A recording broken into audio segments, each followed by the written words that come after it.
নাজৰাত বিহুৰ বতৰতে সন্ধানহীন কণ্ঠশিল্পী নিজ গৃহৰ পৰাই সন্ধানহীন যুৱ কণ্ঠশিল্পী মিণ্টু হাজৰিকা মঙ্গলবাৰে সন্ধিয়া প্ৰায় 7:30 মান বজাত নাজৰা আমলাপট্টি 6 নং ৱাৰ্ডৰ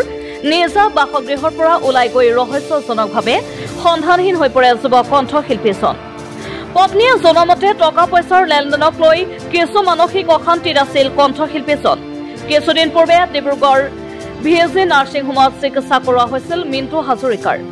শেহতীয়াকৈ ঘৰৰ পৰা কিছু নিলগত দীঘল নদীৰ সমীপত এযোৰ চেণ্ডেল উদ্ধাৰ হোৱাক লৈ উদ্বিগ্ন হৈ পৰিছে পৰিয়ালৰ লোক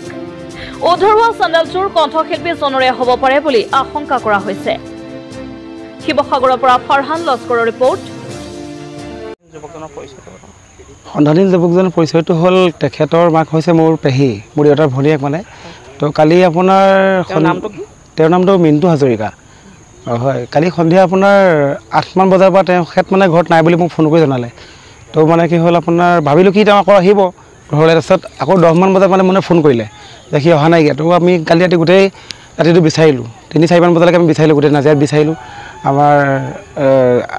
থানাত আপুনি গৈ মেলি মানে আপোনাৰ কাগজ দিলোঁগৈ দিয়াৰ পিছত আপোনাৰ কালিতো আপোনাৰ আমি একো নাপালোঁ মানে কালি ধৰি লওক আপোনাৰ সকলো ইলেকশ্যন ডিউটিত ব্যস্ত হৈ আছে গতিকেলৈ মানে কি আজি ৰাতিপুৱা আমি গৈ মেলি আকৌ আৰক্ষীক জনোৱা হ'ল জনোৱাৰ পিছত আপোনাৰ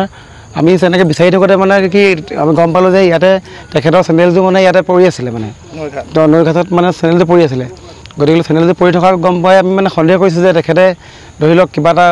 বেয়া পথ বাছি লৈছে নেকি ইয়াতে তো আমি থানাত আকৌ জনোৱা হ'ল অফিচাৰ আহি মেলি আপোনাৰ স্পটটো চালে স্পটটো চাই মেলি আপোনাৰ আকৌ দুবাৰ পাৰ্টিলৈ ফোন কৰিলে তো তেখেতলোকে আহি মেলি এতিয়া অনুসন্ধান চলালে তো তেখেতলোকে যোনখিনি অনুসন্ধান চলালে তেওঁলোকৰ মতে মানে এতিয়া